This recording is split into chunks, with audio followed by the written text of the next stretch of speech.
Hello, game theorists. Today we are still in chapter 17, learning about bargaining. So in this episode today, we're going to look at a different model of bargaining. This one is alternating offers with diminishing surplus. So here we said last time that the surplus was the total value, which we said was V, minus the BATNAs.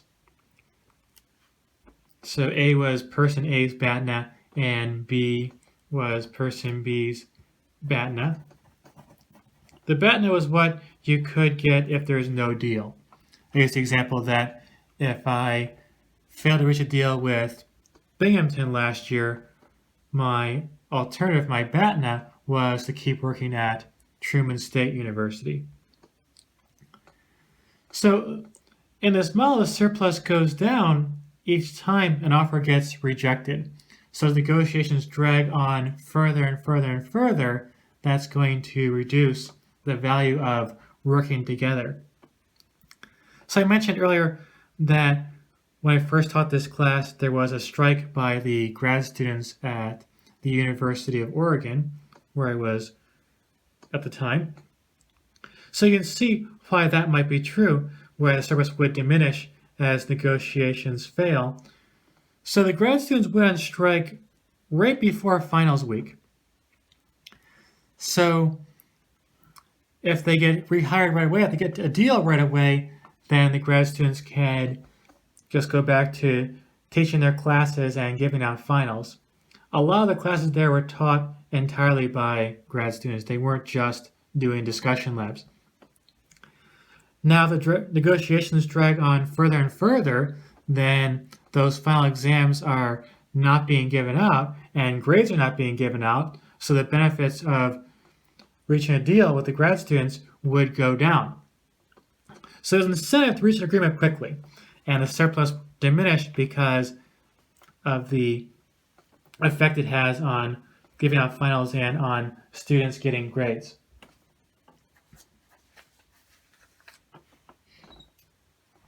So to introduce some more notation, so one side makes an offer in round 1, and then the other side, if that gets rejected, will make an offer in round 2.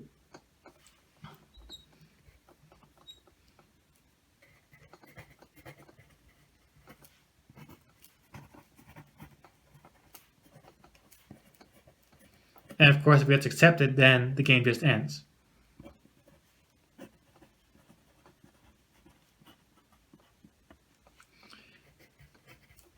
Now, if B's offer in round 2 is also rejected, then A offers again. If A's offer in round 3 gets rejected, then B offers again in round 4, and so on. They keep taking turns.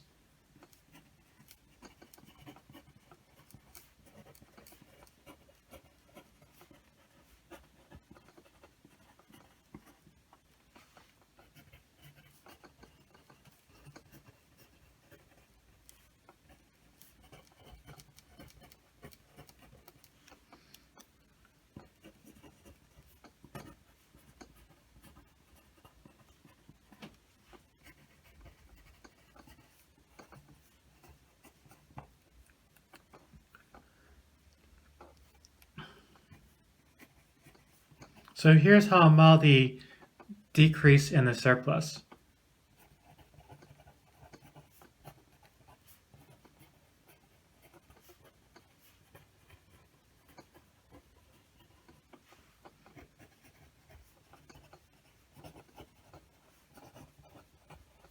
So it's going to drop by delta 1.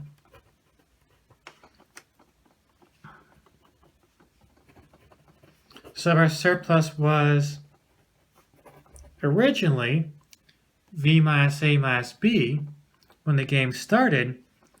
After that first rejection, it's going to be V minus A minus B minus delta 1. So the first offer is rejected in the negotiations between grad students and the union, grad students and the university, then that means there's no last day of class, there's no final review session in the the end of the quarter. So that would be the loss of value from that day being lost when due to the strike. Similarly, if round 2's offer, which is made by B, gets rejected, the surplus will go down by delta 2.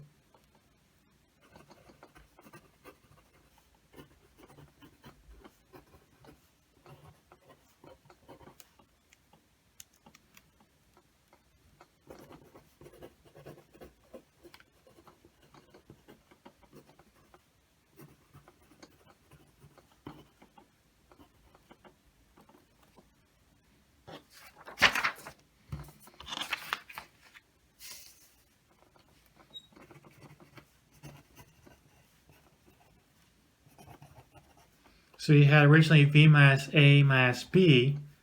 We lost delta 1 already because first negotiations were rejected, and now we're also losing this too. So now I've lost the last day of class, and I've also lost Monday's final exams if the grad students in the university don't reach an agreement.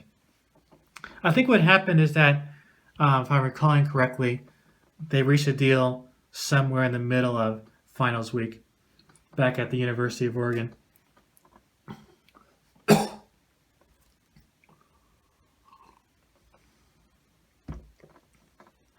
And so on. So there's no deal in round 3, it goes down by delta 3. No deal in round 4 means it goes down by delta 4, and so on and so on and so on.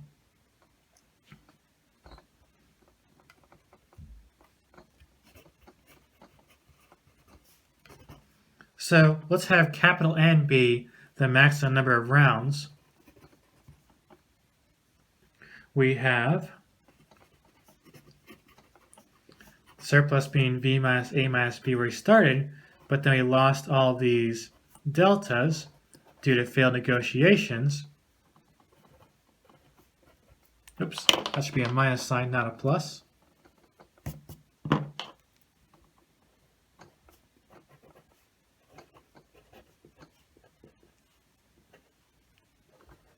So eventually you have delta N,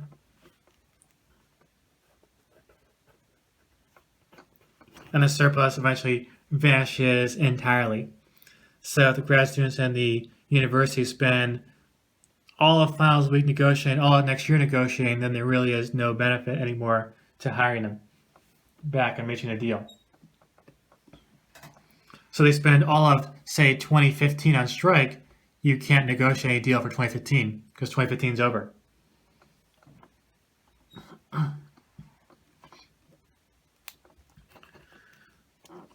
Now, because the surplus goes down after each round of negotiations, the sides do have an incentive to reach an agreement quickly.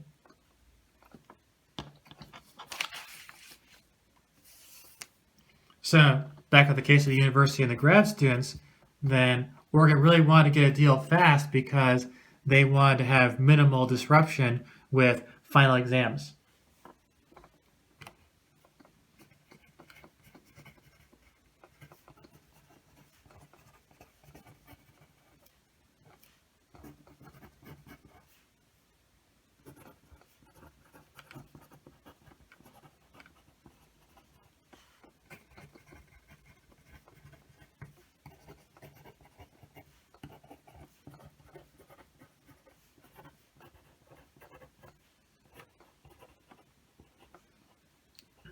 This has an important additional implication.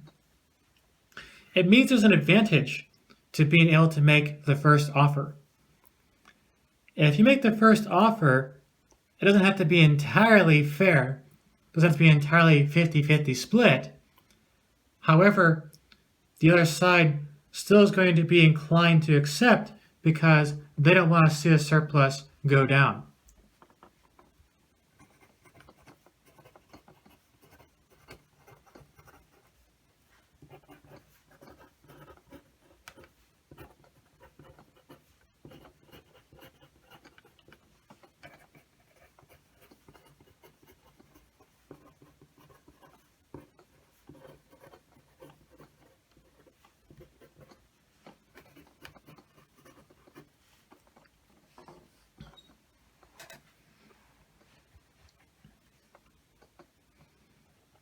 So another result we'll see here shortly is that this model gives you a much more precise prediction for the outcome compared to Nash bargaining. Nash bargaining said one objection was that the range of possible outcomes was way too broad. Each side gets their BATNA, but there's a wide range of how you divide the surplus up. You divide the surplus up pretty much any way you wanted, and that would work. So very imprecise predictions with Nash bargaining. This is a different approach. It'll get a unique solution to these problems.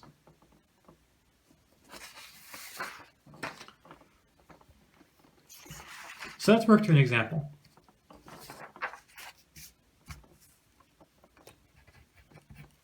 So let's say that the value being negotiated over is worth 15, and that A's BATNA is 4, and B's BATNA is 2. And furthermore, we have to specify how does the surplus diminish if there is no deal. Let's say a surplus always goes down by 1 in each round, just to keep things very, very simple.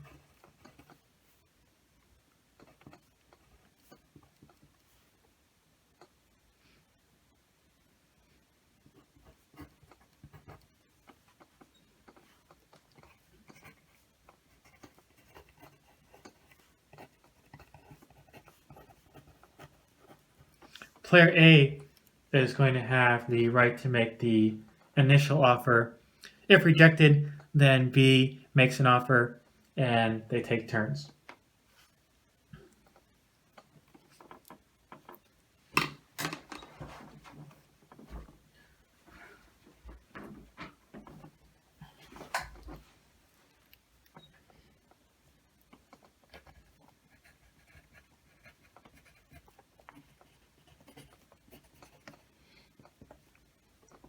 So in the beginning, our surplus is V minus A minus B.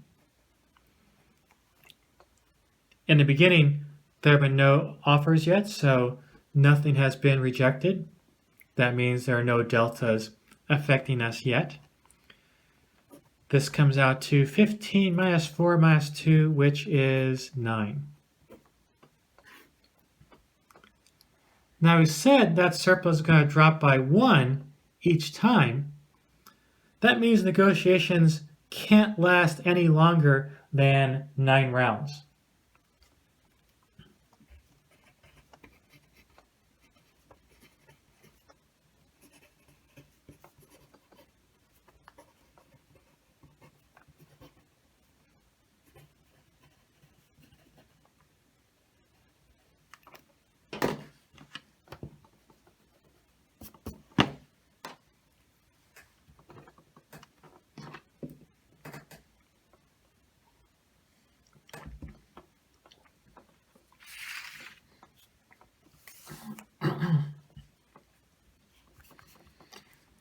So if we got there after 9 rounds, the surplus would be 0. When the surplus is 0, there are no benefits to working together anymore. That means no reason to negotiate. So how do we solve this game? Well, we actually already have a framework for this. The players are taking turns. Does that sound familiar? That's a sequential game. We already know how to solve sequential games. Our tool there is rollback.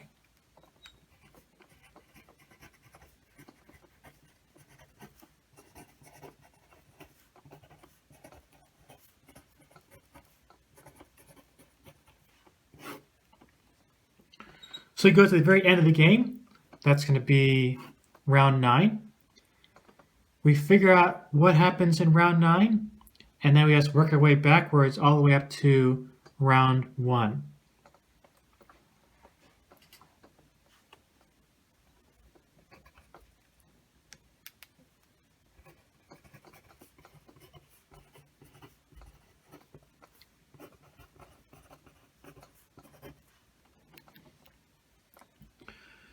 So because there are 9 rounds, we start in round 9, the end of the game.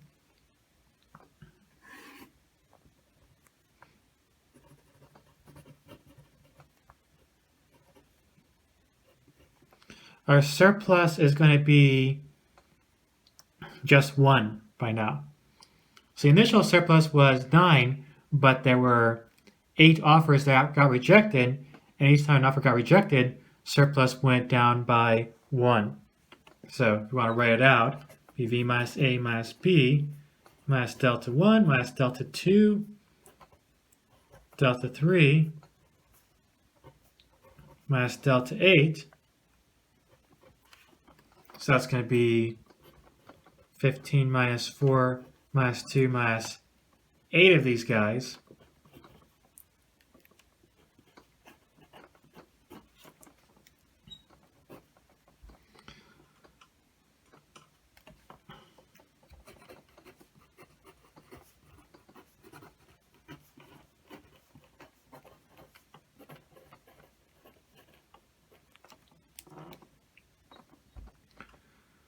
So that's what we're negotiating over in round 9, if things get that far.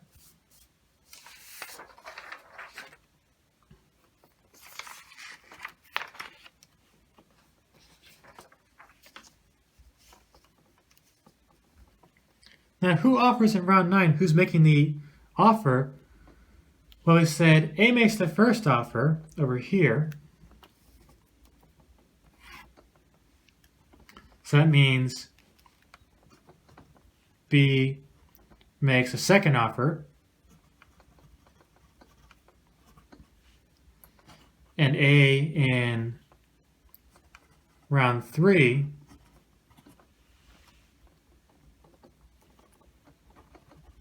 which means B in round 4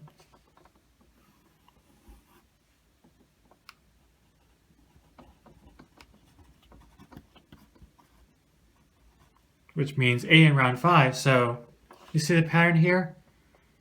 A makes the offers in all the odd rounds, 1, 3, 5. B makes all the offers in the even rounds.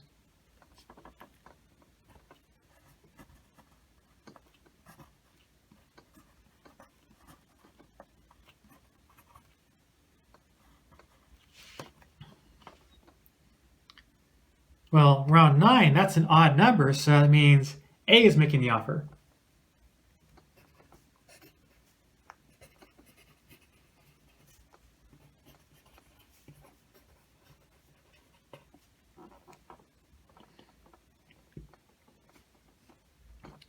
So what is person A going to propose?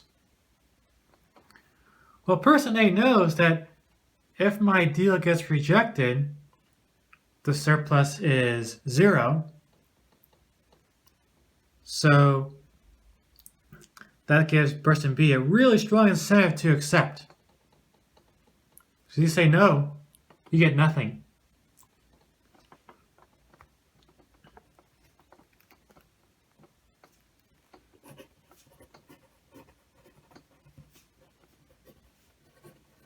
So they could say, I get 1 and you get nothing.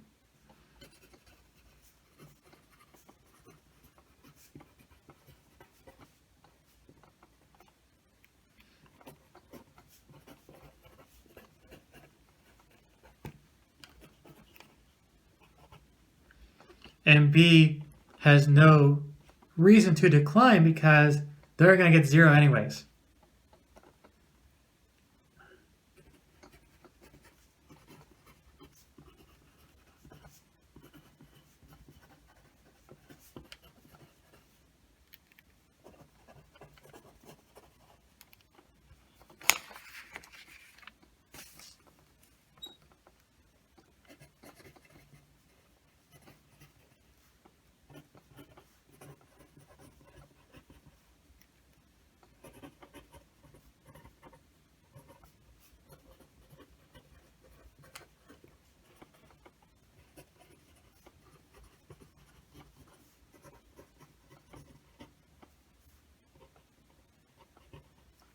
So, frequently asked question here.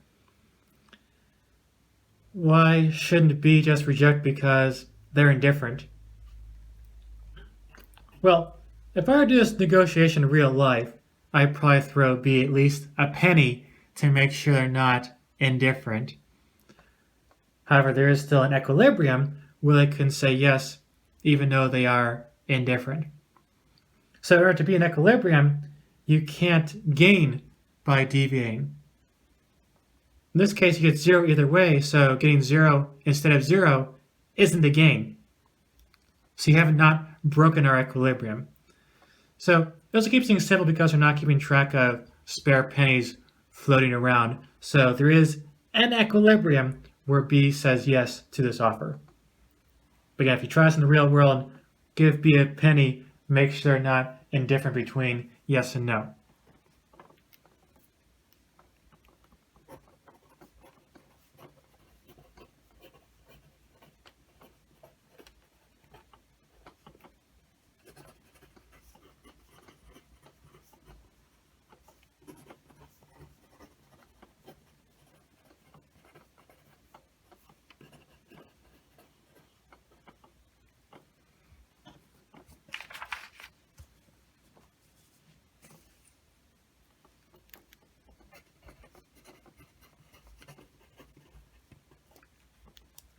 So whenever we go through these answers here, just imagine you add an extra penny at the end to avoid indifference if that makes you feel better. All right, so we figure out what happens in round 9. We figure out what happens at the very end of the game. Now we know from rollback, the next step is you go to the previous round and you gradually crawl your way back to round 1. So let's figure out what's going to happen in round 8.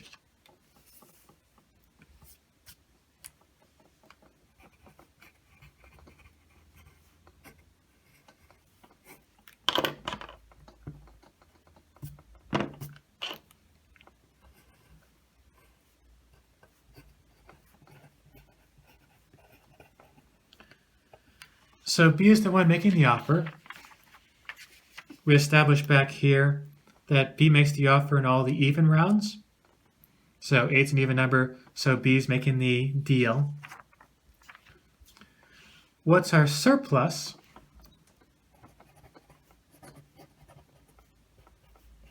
We started with the usual V minus A minus B, but then we've had 7 rounds of failed negotiations.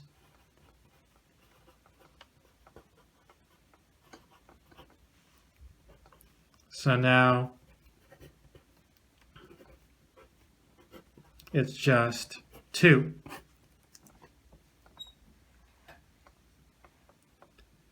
Now, person B knows that if A rejects my offer, A can get at least 1 in round 9.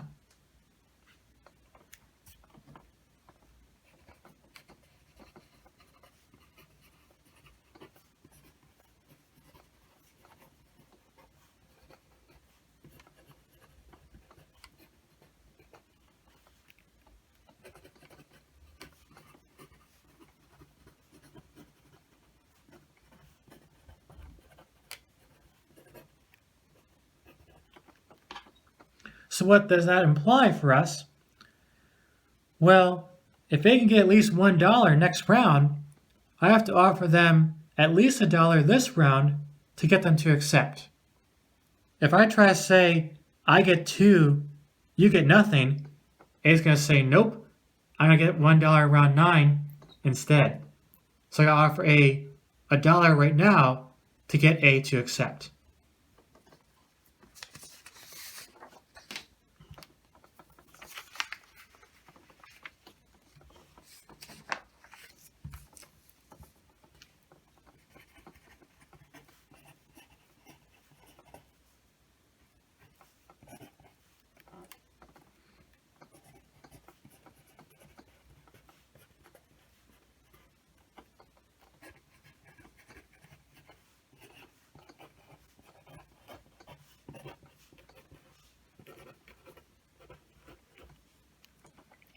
Well, I want to keep as much as possible for myself and give A the bare minimum I need to in order to get them to say yes. So I give A 1. Surplus right now is 2, so that means there's 1 left over for myself.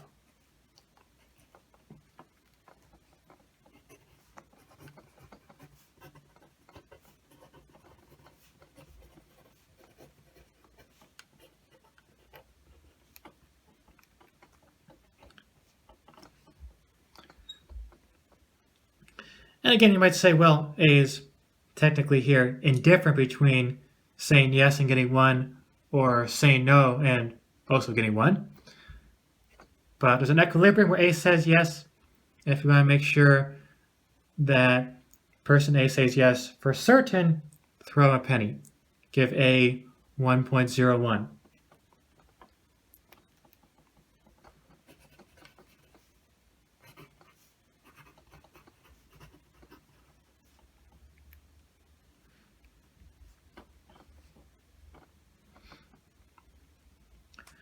All right, so that's round 8. Let's continue rolling back. So we go to the previous round, which would be round 7.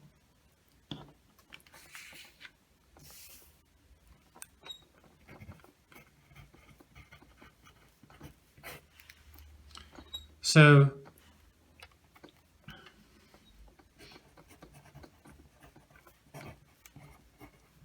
the person making the offer is going to be person A. So if B makes the offer in the next round, we're taking turns, then A is making the offer right now. The surplus is down to 3. So we start with B minus A minus B, but then we had 6 rounds of failed negotiations.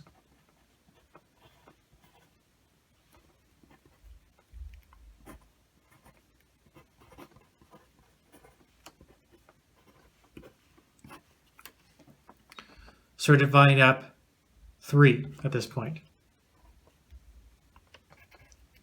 So A's got to use the knowledge they got about the next round.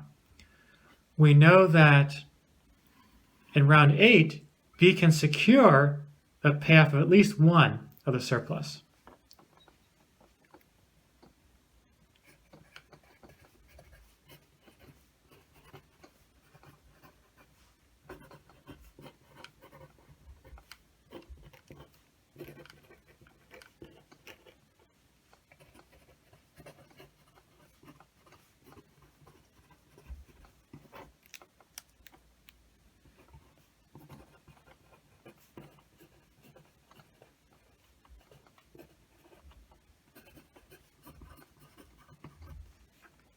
So I got to offer B $1 or maybe more than that to be certain that B will accept in round 7.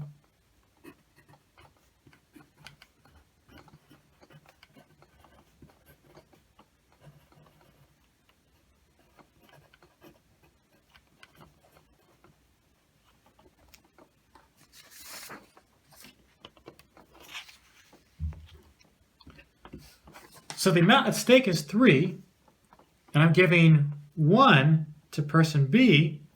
That means I can keep the remaining 2 for myself.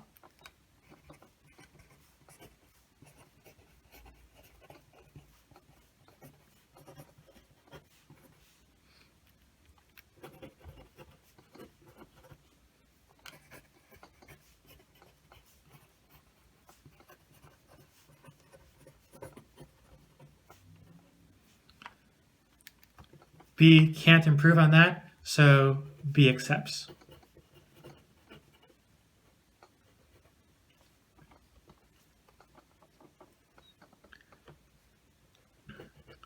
All right, I'll do one more round, and then we'll spot the pattern. Perhaps some of you spotted the pattern already, but I'll just go through it so everyone's on board. In round 6, we know that B makes the offers in the even rounds.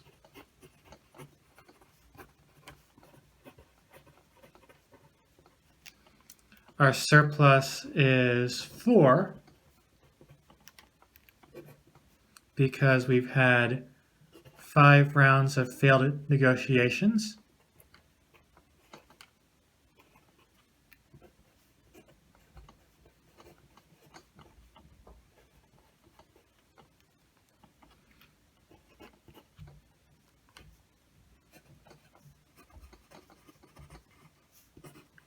we established that A can get 2 in the next round.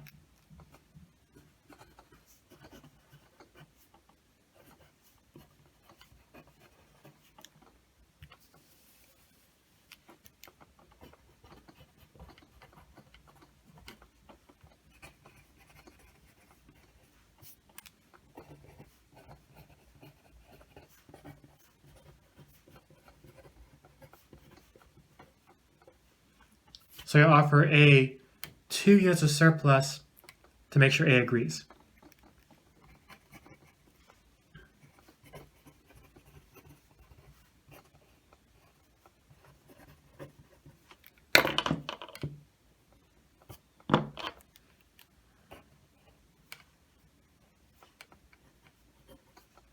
So if A is getting 2 and the total at stake is 4, B says we both get 2.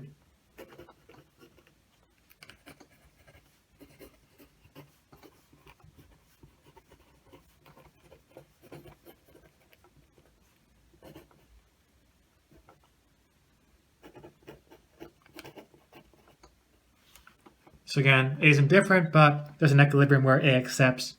If you don't want A to be indifferent, toss in an extra penny.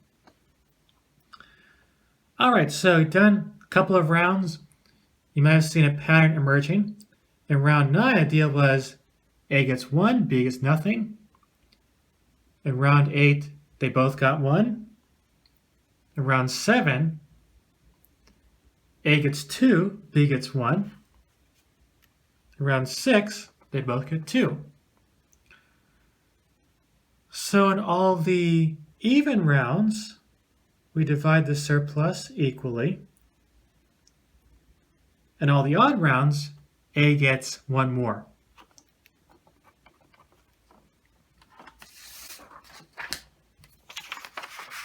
So if you continue that pattern, that means that in round 1,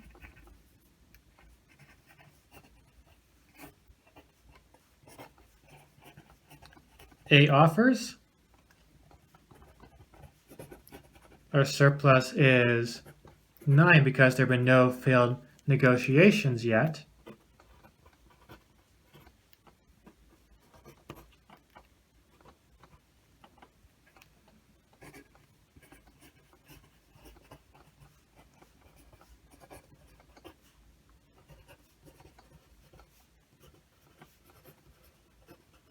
So in all the odd rounds, you divide equally, but then A gets 1 extra, gets the odd one left over.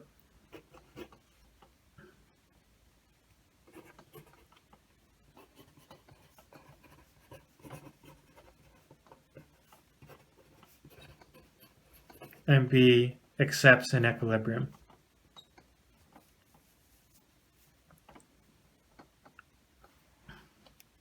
So that's how I divide up the surplus. Remember I said in the previous episode, you gotta be careful about, are we talking about the surplus or talking about the total value?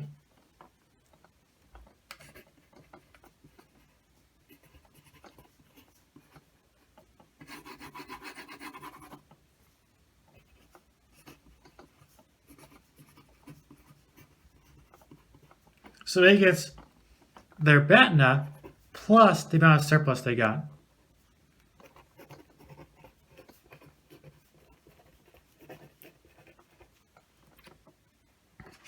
So we said in the beginning, way back over here, A's BATNA was 4.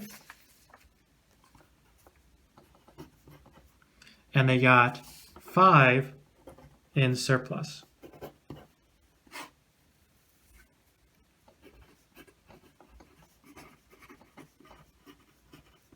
Person B has to get at least their BATNA to make sure they don't walk away and just do things on their own. And they get their share of the surplus. We said B's BATNA was 2.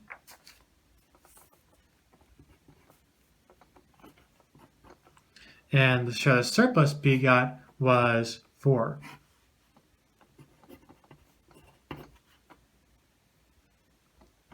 So A gets 5 of the surplus and 9 overall. B gets 4 of the surplus and 6 overall.